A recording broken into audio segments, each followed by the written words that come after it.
On December of 2024, YouTuber Megalag posted a video exposing Honey for stealing from creators, a video that went on to gain tens of millions of views in its first week. From this video, the entire internet took to social media calling out Honey for their evil behavior. What you didn't know is that behind the scenes, something else was happening. One of the founders of Honey was doing the exact same thing all over again. While everybody was busy calling out Honey, he was busy using the same blueprint to scale his new project, and no one noticed a thing. With the same business model as Honey and a new scheme to top it all off, he was set for success. And with Honey now out of the way, the people were begging to be scammed. This is the story of how one man built Honey to $4 billion, left it while it crumbled, and came back with a new service, the same exact thing as the first, but with the new scam to top it all off. But to understand how we got here, let me take you back to where it all began. Ryan Hudson was an entrepreneur from MIT living in LA, where he'd been working as a project manager for the LA Times.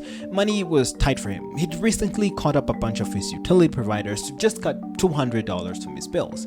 He had kids to take care of, and the money wasn't coming in as he'd hoped. One day, while trying to order pizza for his kids, he was trying to save as much money as he could, and while rummaging through the different sites trying to find a coupon, he had a thought. He'd always thought of himself as a builder, and this was a problem that needed a solution to. While he had tried multiple startups in the past, they hadn't really gone anywhere. Why would this one be any different? Without an answer to this question, or much of a choice even, he used his self-taught programming skills to put together a tool to automate this task. Honey sounded like a good name. Well, Honey on paper worked perfectly, the problem was getting it out there. This time he was not going to do it alone. He got together with a friend of his, George Ruan, and together they made it their mission to work on Honey and see where it was going to take them. After letting a bunch of people test it, next thing they knew, it was leaked on Reddit. Back then, Reddit was different. It was like the front page to the internet, and this leak was their ticket out. It got some exposure, which allowed them to gain a couple thousand users. Honey's growth, although slow at first, was more growth than he'd seen in a long time, and this time he could almost see a way out. 2 years passed and it's 2014, and Honey is almost at 1 million users. This was it. The door was right there. He could almost feel the knob. All he needed to do was just to reach out and open it. The freedom, a stable income. Finally, his break had arrived. It was almost as if it was too good to be true, and he wouldn't have to wonder for long because it was. Ryan learned a hard truth. Honey as a product was working flawlessly. The only problem was, it wasn't making any money. Honey was free, and by full definition of the word, it was a waste of money. He had bills to pay, and Honey being free was not going to help him out of that. He had to figure it out. If he didn't do anything, he was never going to make it out. They'd tried getting investors for their company, but the only success that they'd had was making them leave. Another year passed, and it's 2015. They reached out to someone in the industry to help them figure this out, and this is when they got introduced to affiliates. When someone or anyone used any of their codes at checkout, they would get a commission for that sale. The only problem was, the implementation of this was downright shady. There are multiple models of attribution, but the most popular one is last click attribution, which basically means last click wins. For example, you might click on a shoe blogger's affiliate link for a pair of Nikes, but you don't buy right away. Later, you click on a YouTuber's link for the same shoes and complete the purchase. In this scenario, the YouTuber gets the commission and the blogger gets nothing. There are other models like first click, where the blogger would win the commission, or dynamic click, where the commission is shared. But the industry went with last click because while it's not always the fairest, it's the easiest to implement. This model was the easiest one to implement and the industry standard. The problem came in when a sale was already attributed to someone else and they'd already gone to the checkout. If Honey chose this path, this meant that they'd have to poach other people's sales in a last click attribution. But remember, Ryan needs to make this work. If he chooses to ignore this, then he might never get his big break. So what was it going to be? The money or the morals? Okay, look. We can come out here and say whatever we want and come out here and attack him, but think about it. What would you have done? If placed in a similar position, what would you do? I'm in no means defending what he did or what the company did as a whole, but someone had to choose. And as if the world was waiting for this, the minute that he broke, another door seemingly opened and they finally started lucking out. Investors now saw potential in what they were doing, and potential meant money. By 2018, they were able to raise $40 million in venture backing. This was huge. This was insane because a few years before they were barely being able to raise $100,000 and could barely keep the company afloat. But now they were doing 10 times that amount. They were further able to expand their income through a new program called Honey Gold. If a user got to the checkout and Honey couldn't find any coupons, they could still claim that sale and get a commission, and in return they would share a piece of that commission with the user. Keep this in mind. This is going to come back very huge later. So please do not forget this piece. Do not forget this piece. The insight had gotten so good that it'd been reported that they were making upwards of $100 million a year. Ryan had finally made it. All those years had finally paid off. And just when they thought that things could get any better, they got the biggest deal of their entire lives. PayPal bought Honey for $4 billion. For context, $4 billion is equivalent to the entire GDP of Burundi, which is one of the poorest countries in the world, but still. So you can imagine how Ryan felt. 7 years ago, he was struggling to buy pizza for his kids, and now his company was valued to the equivalent of an entire country's GDP. But at what cost? Did the results of what he got justify how he got here? Think about all the people who suffered to get here. What about them? But on the other hand, think about him for a second. You've seen what he's gone through. You know, no one handed this to him. No one gave this to him. He worked for this. And now that he'd finally gotten what he wanted, now what? The deal with PayPal brought a lot of eyeballs to the company. The major question being, why $4 billion? Without a clear answer from many of the companies, a weird fog was beginning to form around Honey. I don't have the budget to make this fog. I don't have that budget. So please visualize that. I want you to close your eyes and imagine a weird fog gathering around a very tall corporate building representing Honey. And that is going to be our visual cue. I'm going to reference that. We don't have the budget to do that, so subscribe. Something was off. Not even a year later, in December of 2019, Amazon came out at Honey. They recently put up a notice on their website calling Honey malware, telling their users to uninstall it. And as if playing a character, they refused to explain what they meant by this claim or what they were even talking about. Honey chose to play victim. Amazon never liked PayPal. Previously, eBay owned PayPal, and eBay is a huge competitor of Amazon. And even after eBay and PayPal got divorced, Amazon wouldn't budge. So it made perfect sense for them to oppose Honey for this connection. After a few weeks, the situation died down, but it marked the beginning of many to come. In 2020, COVID shut everybody indoors, and without any means of going to physical stores, e-commerce became the new norm. Honey was still growing, and this became an even bigger catalyst. More eyeballs meant more suspicion. A few months into 2020, PayPal was prepping for damage control, and they didn't even know it. Retail Meetup was another big coupon company, and all this talk about Honey was not rubbing them the right way. So a few months into July, they found something they could use against them. In an ad, Honey had claimed that they would find every single working code on the internet and apply the best one to your cart. Although this claim was petty or far-fetched or minute at best, they reported it to the Better Business Bureau, who opened up an investigation into Honey. They released a statement shortly after claiming that they'd take down the ad for personal business reasons. Never in any way did they ever admit to doing anything wrong. They just applauded the BBB for putting in the work and dismissed it to business reasons. The BBB didn't fight back. They took down the ad and dismissed that case completely. Everything seemed to go back to normal. After the deal happened, Ryan was stuck. What was he supposed to do now? He'd already built this company that had performed massively and way beyond his expectations, and he was set for life. For a while, he didn't know what to do and spent most of his time doing nothing. And 2 years later in 2022, he was tired. He'd felt like he'd finally given Honey all that he could. And Honey was already doing better than it was when he started it. And it changed his life in ways that he couldn't even explain. He needed a change. This is when he made the ultimate decision of leaving Honey. The weird thing is, he didn't do it alone. After he left, one by one, more of his previous employees started to leave Honey as well. And it's not like Honey wasn't doing well anymore. Sure, they'd had their peak, but it's not like they were broke either. So why were they leaving? On March of 2024, Ryan returned to the spotlight. Sticking to his guns, he'd chosen to do it all over again. I know what you're thinking. You can clearly see it on his face. You know what he's doing. You know what he's up to. You've seen this before. You know it by now. Ryan hit a gold mine. His last project worked perfectly, and he wasn't even trying back then. Imagine if he did. The concept was already proven to work. He'd be an idiot to let it go again. He couldn't just re-release the same product again. That would be ridiculous. Least smart. Sure, it would, but we need something to set it apart. Something different. Something real. Something like an ad blocker. The ad blocker wasn't a coincidence. It did solve a real problem. Ads? Yes, but no. While at Honey, ad blockers were a huge pain for them. They sometimes interfered with their attribution systems, making them lose out on a lot of money. They couldn't do anything at the time, but now, he could do whatever he wanted. Money wasn't an issue anymore. Making even more was. With another shopping extension in the bag and an ad blocker of their own, kind of, all that remained now was bait. It already invented the reel. All that remained was to get on it and ride it. Please be mature. Please be mature. You're better than this! Sorry.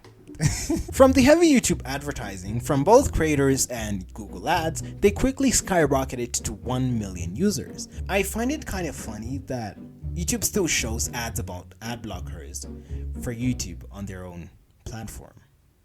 Although most of these ad blockers don't work. It's an infinite money glitch. Damn, that's good, that's good. I hadn't thought of that yet, but that's good. That's good, okay. Ryan had done it again. He had full control over both the shopping world and the advertising world. The money was finally in sight, and he couldn't stop now. Pi continued to rise, making a name for themselves even outside of Honey. All signs showed that he'd finally gotten away with it. And it's not like he was doing anything illegal. It was part of the business model. And who could blame him? 3 days before Christmas, Megalab posted a video that would change everything. He didn't just point fingers at Honey. He had proof. Unlike other instances, this one wasn't dying down. 1 million, 2 million, 10 million. The reach was unstoppable. Next thing you know, headline after headline from every major press you know of. The result? Multiple lawsuits filed against Honey. It was their move now. Everyone was looking at them. How were they going to respond? All this talk stumbled into somebody else's ballpark. Ryan Hudson. He wasn't working at Honey anymore. He was watching from the sidelines, and there it was. His former child being picked on and bullied by everybody else. He had to do something. But what? He wasn't a lawyer, and neither was it his place to do anything. It was PayPal's problem now, but he couldn't just stand there and do nothing. As days turned into months, no one responded. Not Honey, not PayPal. Chrome updated their policy to forbid any activity like that of Honey on their platform. Still, no response. He couldn't help it anymore. He had to do something. He took matters into his own hands and took to Reddit. It was one thing to try and defend Honey, but with new stakes on the table, he couldn't bear to overstep. I wish he took his own advice. His sloppy was sloppy at best. Allow me to take you through his 2 main points. Honey giving worse codes. I have to begin by giving some credit here. The basis for the argument here probably makes sense, but the way that they illustrated it just sucked the creditability out of the bots for me. But before I show you what it is, here's the parts he talks about. Another oddity was that Honey would often only find me Honey branded coupon codes, such as Honey 5 or Honey 10. Why would a store only have Honey branded coupon codes? Kind of weird, right? He explains how such codes, commonly called vanity codes, exist. He says that the reasons you'll find such codes is to help creators get accurate credit for the sales they send to a store, which, when you think about it, for an affiliate related situation, makes sense. For example, if I have a sponsor, they want to track the performance of the endorsement. For Honey, he claimed that the reason these codes exist is they didn't want to mess up retailer attribution systems, but still want to give users coupons of the same value. Makes sense, right? It does. The next point, however, is nitpicky at best. But the biggest red flag was that when I tried submitting the better coupon codes I'd found, Honey wasn't adding them to their database. So why not? In his video at 1702, Jonathan claims that he tries to share a better coupon code he found with Honey. He enters it prominently on the screen and says it's the 30% off code, except it's very clearly not a 30% off. You can see the evidence right there on his own screen. The code NETSPURCHASE012 only gave him a 15% off. Watch it for yourself and do the math. Why lie about it? Okay, this part is purely just funny. I cannot not make fun of this. I feel like I should bring out my tinfoil hat for this one, because out of all the allegations that were put forth against Honey, the one that bothered him the most, the blatant mathematical deception, was the 15% error, which, to be honest, could have been anything. He might have mistyped it, or could have actually been a blatant mathematical deception. It's not funny. I'm sorry. Let's move on. He talks about how Megalag isn't actually credible and doesn't know what he's talking about. And finally, after reading lines and lines of slander, he finally addresses the elephant in the room. Honey is stealing from creators. The most notable allegation was that Honey was doing some pretty weird cookie stuffing in the background, something that they weren't really talking about. To Ryan, he defends Honey and says that he feels like Honey is entitled to a commission after our user engages with them regardless or not Honey found them a coupon. He goes to use an example of how Honey isn't stealing from creators and uses the Linus Tech Tips example. He meticulously says that actually Honey didn't steal all of their commission. They stole some. They got some of the commission. Remember guys, no stealing happening here. He says that different sites have different methods of attribution, and in the example, the referral was not entirely pushed from Linus. It was just added to. Linus remained as the first click, while Honey was added as the last click. Remember guys, no stealing. That might be true, but what about the times where this isn't the case? I don't have to go very far because in the same video, Megalag illustrates where he uses an example using NordVPN. He has two cases, one where he used Honey and another where he didn't. You can probably guess what happens, but I'll tell you anyway because it's my video and I can do whatever I want, much like Ryan. Bad example. Cut that out. As you might expect, when he didn't use Honey, he got all of the commission he had earned, but when Honey was involved, he got nothing. Honey swooped in at the last minute, at the checkout, and took all the commission from themselves. So what about this situation? Who do we blame this time? Well, we wouldn't know because conveniently, Ryan didn't see this part of the video because I read the entire mega thread and believe me, it's long and not once did I see this answered.